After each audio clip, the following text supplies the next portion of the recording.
ధర్మపక్షంలో నిలబడి ఒళ్ళంతా గాయాలైపోయినా సారథ్యం వహించి పోరాడాలి అంటే జగద్గురువు కృష్ణ పరమాత్మని ఎంచుకో ఖచ్చితంగా.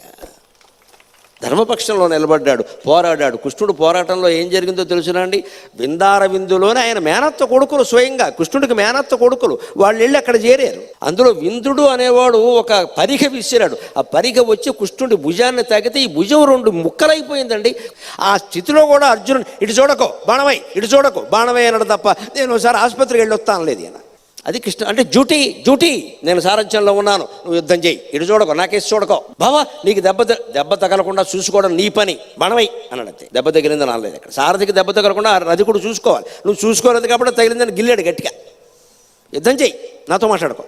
ఇంత భరించాడండి. సారథ్యం డ్యూటీ అంటే ఇది మనం నేర్చుకోవాలి.